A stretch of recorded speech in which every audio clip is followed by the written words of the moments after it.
ಬಿಸಿ ಬಿಸಿ ಮುದ್ದೆ ಜೊತೆಗೆ ಅಲಸಂದೆ ಕಾಳಿನ ಸಾರಿದ್ರೆ ಊಟ ಎಷ್ಟು ಸಖತ್ತಾಗಿರುತ್ತೆ ಗೊತ್ತಾ. ಬರೀ ರಾಗಿ ಮುದ್ದೆ ತಿನ್ನೋರಿಗೆ ಅಂತಲ್ಲ, ಅನ್ನ ತಿನ್ನೋರ್ಗು ಈ ಅಲಸಂದೆ ಸಾರು ತುಂಬಾ ಇಷ್ಟ ಆಗುತ್ತೆ. ಸೊ ಬನ್ನಿ ಹಾಗಾದರೆ ಹೇಗೆ ಮಾಡೋದು ಅಂತ ನೋಡೋಣ. ಹಾಯ್, ನೀವು ನೋಡ್ತಾ ಇದ್ದೀರಾ ಶಾನ್ ಕನ್ನಡ ಚಾನಲ್. ವಿಡಿಯೋ ಇಷ್ಟ ಆದರೆ ಪ್ಲೀಸ್ ಲೈಕ್ ಮಾಡಿ, ಹಾಗೆ ಫ್ರೆಂಡ್ಸ್ ಮತ್ತು ಫ್ಯಾಮಿಲಿಯವ್ರ ಜೊತೆಲಿ ಶೇರ್ ಮಾಡಿ. ನಾನಿಲ್ಲಿ 1 ಕಪ್ಪಷ್ಟು ಅಲಸಂದೆ ಕಾಳನ್ನು ಓವರ್ನೈಟ್ ನೆನೆಸಿ ತೆಗೆದಿಟ್ಕೊಂಡಿದ್ದೀನಿ. ಮೊದಲಿಗೆ ಮಸಾಲೆ ರುಬ್ಕೊಳ್ಳೋಣ. ಒಂದು ಮಿಕ್ಸಿ ಜಾರ್ಗೆ ಮೀಡಿಯಮ್ ಸೈಜ್ದು 1 ಈರುಳ್ಳಿ, 1 ಗಡ್ಡೆ ಬೆಳ್ಳುಳ್ಳಿ, ಸ್ವಲ್ಪ ಹಸಿ ತೆಂಗಿನಕಾಯಿ, 1/4 ಕಪ್ಪಷ್ಟು, ಮೀಡಿಯಮ್ ಸೈಜ್ದು 2 ಟೊಮೆಟೊ, ಸ್ವಲ್ಪ ಕೊತ್ತಂಬರಿ ಸೊಪ್ಪು, ಸ್ವಲ್ಪ ಹುಣಸೆ ಹಣ್ಣು ಹಾಕ್ಬಿಟ್ಟು ಬೇಕಾದಷ್ಟು ನೀರನ್ನ ಸೇರಿಸಿ ನುಣ್ಣಗೆ ರುಬ್ಬಿಟ್ಕೊಳ್ಳಿ. ಈಗ ಗ್ಯಾಸ್ ಮೇಲೆ ಕುಕ್ಕರ್ ಇಟ್ಕೊಂಡು 2 ಟೇಬಲ್ ಸ್ಪೂನ್ ಎಣ್ಣೆ ಹಾಕ್ಕೊಳ್ಳಿ. ಎಣ್ಣೆ ಚೆನ್ನಾಗಿ ಬಿಸಿ ಆದಮೇಲೆ 1/4 ಟೀ ಸ್ಪೂನ್ ಸಾಸಿವೆ, 1/4 ಟೀ ಸ್ಪೂನ್ ಜೀರಿಗೆ ಹಾಕ್ಕೊಂಡು ಸಾಸಿವೆ ಎಲ್ಲ ಚೆನ್ನಾಗಿ ಸಿಡಿದ್ಮೇಲೆ ಚಿಕ್ಕ ಸೈಜಿಂದು 1 ಈರುಳ್ಳಿ ಹಾಗೆ ಸ್ವಲ್ಪ ಕರಿಬೇವಿನ ಎಲೆನ ಹಾಕ್ಕೊಂಡು ಫ್ರೈ ಮಾಡ್ಕೊಳ್ಳಿ. ಈಗ ರುಬ್ಬಿಟ್ಕೊಂಡಿರುವಂಥ ಮಸಾಲೆನ ಹಾಕ್ಕೊಂಡು ಮೀಡಿಯಮ್ ಫ್ಲೇಮಲ್ಲೇ ಒಂದು 5 ನಿಮಿಷ ಮಿಕ್ಸ್ ಮಾಡ್ಕೊಳ್ತಾ ಮಸಾಲೆನ ಚೆನ್ನಾಗಿ ಫ್ರೈ ಮಾಡ್ಕೊಳ್ಬೇಕು. ನಾವಿಲ್ಲಿ ಎಲ್ಲ ಪದಾರ್ಥಗಳನ್ನೂ ಹಸಿಯಾಗಿ ರುಬ್ಬಿ ಹಾಕಿರೋದ್ರಿಂದ ಒಂದು 5 ನಿಮಿಷ ಆದರೂ ಮಸಾಲೆನ ಚೆನ್ನಾಗಿ ಫ್ರೈ ಮಾಡ್ಕೊಂಡಿಲ್ಲ ಅಂದರೆ ಸಾರು ಅಷ್ಟೊಂದು ರುಚಿಯಾಗಿರೋದಿಲ್ಲ. ನೋಡಿ, ಕರೆಕ್ಟಾಗಿ ಒಂದು 5 ನಿಮಿಷ ಆದಮೇಲೆ ನಾವು ಹಾಕಿರೋಂಥ ಎಣ್ಣೆ ಎಲ್ಲ ಸಪ್ರೇಟ್ ಆಗಿರುತ್ತೆ, ಆಗ ಮಸಾಲೆ ಚೆನ್ನಾಗಿ ಫ್ರೈ ಆಗಿದೆ ಅಂತ ಅರ್ಥ. ಈಗ ನಾವು ಇದಕ್ಕೆ ನೆನೆಸಿಟ್ಕೊಂಡಿರುವಂಥ ಅಲಸಂದೆ ಕಾಳನ್ನು ಹಾಕ್ಕೊಳ್ಬೇಕು.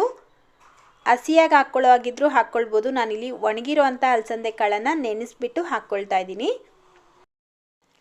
ಇದ್ರ ಜೊತೆಗೇನೆ ದೊಡ್ಡ ಸೈಜಿಂದು 1 ಆಲೂಗಡ್ಡೆನ ಕಟ್ ಮಾಡಿಬಿಟ್ಟು ಹಾಕ್ಕೊಂಡಿದ್ದೀನಿ. ನೀವು ಬೇಕಿದ್ದರೆ ಹಾಕ್ಕೊಳ್ಳಿ, ಇಲ್ಲಾಂದರೆ ಸ್ಕಿಪ್ ಮಾಡ್ಬೋದು. ಹಾಗೆ ನೀವು ಬೇಕಿದ್ದರೆ ಬದನೆಕಾಯಿನೂ ಹಾಕ್ಕೊಳ್ಬೋದು. ನಾನಿಲ್ಲಿ ಹಾಕ್ತಾ ಇಲ್ಲ. ಚಿಕ್ಕದು 1 ಟೊಮೆಟೊನ ಕಟ್ ಮಾಡಿಬಿಟ್ಟು ಹಾಕ್ಕೊಳ್ಳಿ. ಈಗ 1.5 ಟೇಬಲ್ ಸ್ಪೂನಷ್ಟು ಸಾಂಬಾರು ಪೌಡರ್ನ ಹಾಕ್ಕೊಳ್ತಾ ಇದ್ದೀನಿ. ನಾನಿಲ್ಲಿ ಅಂಗಡಿ ಸಾಂಬಾರು ಪೌಡರ್ನ ಯೂಸ್ ಮಾಡಿದ್ದೀನಿ. ನೀವು ಬೇಕಿದ್ದರೆ ಮನೆಯಲ್ಲೇ ಮಾಡಿರುವಂಥ ಸಾಂಬಾರು ಪೌಡರ್ನು ಹಾಕ್ಕೊಳ್ಬೋದು. 1/4 ಟೀ ಸ್ಪೂನ್ ಅರಿಶಿನ ಹಾಗೆ ರುಚಿಗೆ ತಕ್ಕಷ್ಟು ಉಪ್ಪು ಹಾಕ್ಕೊಳ್ಳಿ. ನಾನಿಲ್ಲಿ ಕಲ್ಲುಪ್ಪನ್ನ ಹಾಕ್ಕೊಳ್ತಾ ಇದ್ದೀನಿ. ನೀರು ಹಾಕ್ಕೊಳ್ಳೋದಕ್ಕೆ ಮುಂಚೆ ಒಂದು 3 ನಿಮಿಷ ಆದರೂ ಈ ಕಾಳನ್ನ ಮಸಾಲೆ ಜೊತೆಲಿ ಚೆನ್ನಾಗಿ ಮಿಕ್ಸ್ ಮಾಡ್ಕೊಳ್ತಾ ಫ್ರೈ ಮಾಡ್ಕೊಳ್ಬೇಕು. ನೀವು ಯಾವ ರೀತಿ ಮಾಡ್ತೀರಾ, ಇದೇ ರೀತಿ ಮಾಡ್ತೀರಾ ಅಥವಾ ಇನ್ನೂ ಡಿಫ್ರೆಂಟಾಗಿ ಮಾಡ್ತೀರಾ ಅನ್ನೋದನ್ನು ಕಾಮೆಂಟ್ ಮಾಡಿ ತಿಳಿಸಿ. ಈಗ ಇದಕ್ಕೆ 1 ಕಪ್ಪಷ್ಟು ನೀರು ಹಾಕ್ಕೊಳ್ತಾ ಇದ್ದೀನಿ. ಸಾರು ಕನ್ಸಿಸ್ಟೆನ್ಸಿ ನೋಡಿಕೊಂಡು ನೀರನ್ನ ಹಾಕ್ಕೊಳ್ಳಿ. ತೀರಾ ತೆಳುವಾಗೂ ಮಾಡ್ಕೊಳ್ಬೇಡಿ, ಅಷ್ಟೊಂದು ಚೆನ್ನಾಗಿರೋದಿಲ್ಲ. ಲಾಸ್ಟಲ್ಲಿ ಸ್ವಲ್ಪ ಕೊತ್ತಂಬರಿ ಸೊಪ್ಪನ್ನು ಹಾಕಿಬಿಟ್ಟು ಉಪ್ಪು ಖಾರ ಚೆಕ್ ಮಾಡ್ಕೊಳ್ಳಿ. ಈ ಸ್ಟೇಜಲ್ಲಿ ಉಪ್ಪು ಅಥವಾ ಖಾರ ಬೇಕು ಅಂತ ಅನಿಸಿದ್ರೆ ನೀವು ಹಾಕ್ಕೊಳ್ಬೋದು. ಈಗ ಮುಚ್ಚಳ ಮುಚ್ಚಿ ಐ ಫ್ಲೇಮಲ್ಲೇ 4ರಿಂದ 5 ವಿಷಲ್ ಕೂಗಿಸ್ಕೊಳ್ಬೇಕು. ಕರೆಕ್ಟಾಗಿ ನಾನಿಲ್ಲಿ 5 ವಿಷಲ್ ಕೂಗಿಸ್ಕೊಂಡಿದ್ದೀನಿ. ಯಾವುದೇ ಕಾಳಾಗಿರ್ಬೋದು ಚೆನ್ನಾಗಿ ಬೇಯಿಸಿ ತಿನ್ನಬೇಕು, ಇಲ್ಲಾಂದರೆ ಗ್ಯಾಸ್ಟ್ರಿಕ್ ಆಗುತ್ತೆ. ಈಗ ಹೆಲ್ತಿ ಆ್ಯಂಡ್ ಟೇಸ್ಟಿಯಾಗಿರುವಂಥ ಅಲಸಂದೆ ಕಾಳಿನ ಸಾಂಬಾರು ರೆಡಿಯಾಗಿದೆ. ಅನ್ನ, ಮುದ್ದೆ, ದೋಸೆ, ಚಪಾತಿ ಎಲ್ಲದ್ರ ಜೊತೆಗೂ ಸಖತ್ತಾಗಿರುತ್ತೆ. ರಾಗಿ ಮುದ್ದೆ ಯಾವ ರೀತಿ ಮಾಡೋದು ಅಂತ ಹೇಳಿ ಆಲ್ರೆಡಿ ನಮ್ಮ ಚಾನಲಲ್ಲಿ ವಿಡಿಯೋ ಇದೆ, ನೀವು ನೋಡಿಲ್ಲ ಅಂದರೆ ನೋಡ್ಬೋದು. ಎಂಡ್ ಸ್ಕ್ರೀನ್ ಅಥವಾ ಡಿಸ್ಕ್ರಿಪ್ಷನಲ್ಲಿ ಲಿಂಕನ್ನು ಹಾಕಿರ್ತೀನಿ.